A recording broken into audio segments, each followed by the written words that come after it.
Puji dan syukur pada kita panjatkan kepada Allah Subhanahu wa taala. Pada kesempatan kali ini saya bisa membuat video yang berjudul tentang kias. Pertama-tama mari kita panjatkan puji dan syukur kita kepada Allah Subhanahu wa taala dan baginda Nabi Muhammad sallallahu alaihi wasallam dengan lafaz Allahumma sholli ala sayyidina Muhammad wa ala ali sayyidina Muhammad. Perkenalkan, nama saya Zainuddin, Prodi Manajemen Dakwah, Fakultas Dakwah dan Ilmu Komunikasi. Oke, baiklah. Pertama saya akan menjelaskan tentang pengertian kias. Kias menurut bahasa berarti mengukur suatu dengan suatu yang lain untuk diketahui adanya persamaan antara keduanya. Sedangkan istilah yang dikemukakan oleh Wahab Az-Zulhali yaitu menghubungkan dan menyamakan hukum suatu yang tidak ada ketentuannya hukumnya dengan suatu yang ada ketentuannya hukumnya karena ada persamaan ilal antara keduanya. Kias adalah satu kegiatan ijtihad yang tidak dijelaskan dalam Al-Quran dan Sunnah Rasulullah SAW. Bila benar ada kesamaan ilat, maka keras dugaan bahwa hukumannya juga sama dilakukan pada setiap praktis kias.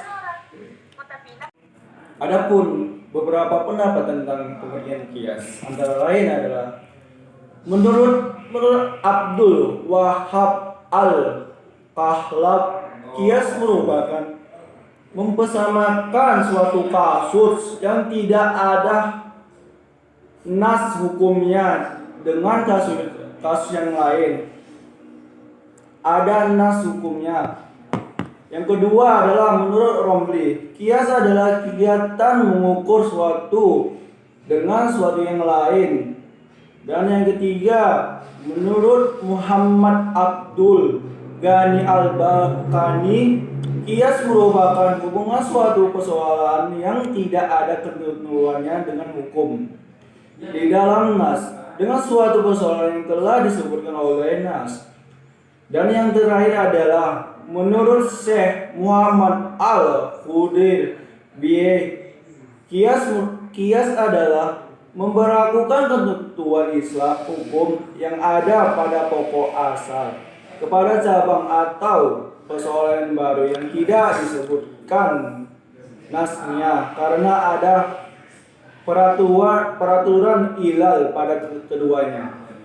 Adapun beberapa dalil kias yang dikemukakan oleh ulama, antara lain para ulama usul fikih menganggap kias secara sah dan dapat dijadikan dalil hukum dengan berbagai argumentasi, antara lain terdapat pada surah An-Nisa surah keempat ayat ke-59 yang artinya, hai orang-orang yang beriman, taatilah Allah dan taatilah Rasulnya dan uli amri di antara kamu, kemudian jika kamu berlain pendapat tentang suatu maka kembalilah ia kepada Allah atau Al-Quran dan Rasul sunnahnya. Jika benar-benar beriman kepada Allah Subhanahu wa taala dan hari kemudian, yang demikian itu lebih utama bagimu dan lebih baik akibatnya. Ayat ini menunjukkan bahwa jika ada perselisihan pendapat antara baik akibat, ayat ini menunjukkan bahwa jika ada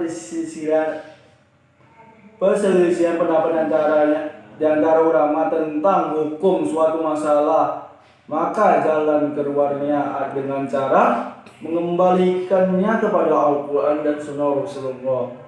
Adapun hadis yang terkait tentang kias, yaitu dialog antara Rasulullah dan Muaz bin Jabal ketika yang disebut terakhir, ia ini dikirimkan menjadi hakim Yaman. Muaz menceritakan bahwa ia akan menentukan hukum berdasarkan kitab Al-Quran dan Jika tidak didapatkan, ia memutuskan berdasarkan sunnah Rasulullah SAW dan seterusnya dengan hasil ijtihad sendiri. Jika hukum suatu masalah tidak ditemukan dalam dua sumber tersebut. Baiklah, kita masuk pada rukun qiyas. Qiyas baru dianggap sama bila mana lengkap rukun-rukunnya pada ulama ushul fikih. Sepakat bahwa yang menjadikan rukun qiyas hamar yang dijelaskan haramnya dalam Quran Al-Maidah surah kelima ayat ke-90 yang artinya, hai orang-orang beriman, sesungguhnya minuman hamar, berjudi, berkorban untuk berhala, mengundi nasib dengan anak panah adalah perbuatan keji, termasuk perbuatan setan. Maka jauhlah perbuatan itu agar kamu mendapat keberuntungan. Oke, kita masuk pada rukun qiyas. Qiyas baru bisa dianggap sama bilanya lengkap rukun-rukun para ulama ushul fikih.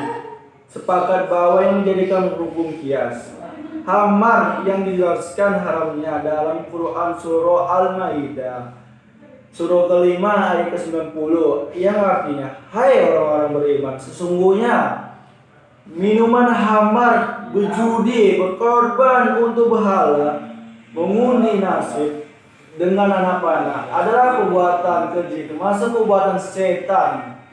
Maka jauhlah perbuatan itu agar kamu mendapatkan keberuntungan.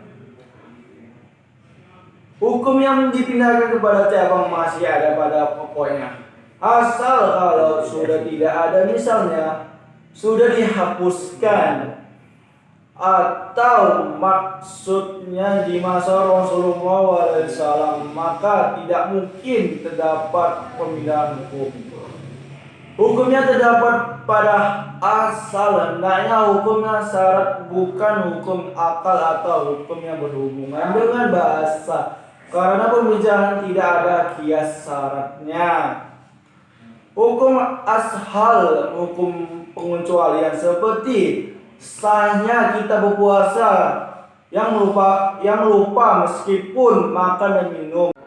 Baiklah, kita masuk pada macam-macam qiyas. Macam-macam qiyas itu terbagi menjadi 5 bagian.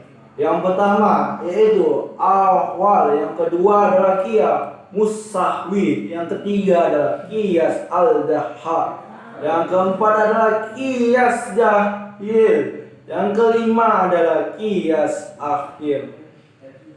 Oke, yang pertama qiyas awal yaitu bahwa ilah yang terdapat pada fa'un atau cabang lebih utama daripada ilah yang terdapat pada asal atau pokok. Misalnya mengkiaskan hukum haram memukul kedua orang tua kepada hukum haram mengatakan yang terdapat pada surah Al-Isra ayat ke-23. Yang kedua adalah qiyas musawi, yaitu qiyas di mana ilah yang terdapat pada cabang far'un sama bobotnya dengan bobot ilah yang terdapat pada asal pokok. Misalnya ilah hukum membakar harta anak yatim yang dalam hal ini adalah cabang bobot haramnya dengan tindakan memakan harta anak yatim yang diharamkan dalam ayat yang berbunyi sesungguhnya orang-orang yang memakan harta anak yatim secara zalim, sebenarnya mereka itu menelan api sepenuhnya di dalam perutnya dan mereka akan masuk ke dalam api yang menyala-nyala di neraka. Quran surah An-Nisa ayat ke-10. Yang ketiga adalah qiyas ad-dahar, yaitu qiyas di mana ilah terdapat pada far'un atau cabang lebih rendah bobotnya dibandingkan dengan ilah. Baiklah, kita ke qiyas yang ketiga, yaitu qiyas ad-dahar, yaitu qiyas di mana ilah yang terdapat pada far'un atau cabang yang lebih rendah bobotnya dibandingkan dengan ilah yang terdapat dalam asal pokoknya. Misalnya sifat memabukkan yang ada dalam minuman keras bir, umpamanya lebih rendah dari sifat memabukkan yang terdapat pada ayat Quran surah Al-Maidah ayat ke-90. Baiklah, yang keempat adalah kias dalil, yaitu kias yang didasarkan atas ilal yang ditegaskan dalam Al-Quran dan Sunnah Rasulullah SAW, atau tidak disebutkan secara tegas dalam sah satu sumber tersebut, tetapi berdasarkan penelitian luar dugaan bahwa tidak ada ilalnya. Misalnya mengkiaskan memukul kedua orang tua kepada larangan yang mengatakan seperti dalam contoh kias awal tersebut. Kias dalil seperti yang dikemukakan Wahbah Az-Zulhali mencakup apa yang disebutkan dengan kias awal dan kias musawi dalam pembagian pertama tadi. Yang kelima adalah kias khair, yaitu kias yang didasarkan atas yang didistribusikan atau ditarik dari hukum asal. Isinya mengkiaskan pembunuhan dengan benda tumpul kepada pembunuhan dengan benda tajam yang disebabkan benda tumpul kepada pembunuh. Dengan benda tajam disebabkan adalah persamaan ilal, yaitu adanya kesenjangan pemusuhan pada pembunuhan dengan benda tumpul sebagai terdapat pada pembunuhan benda tajam. Sekian adalah hasil video kali ini. Lebih kurangnya saya minta maaf.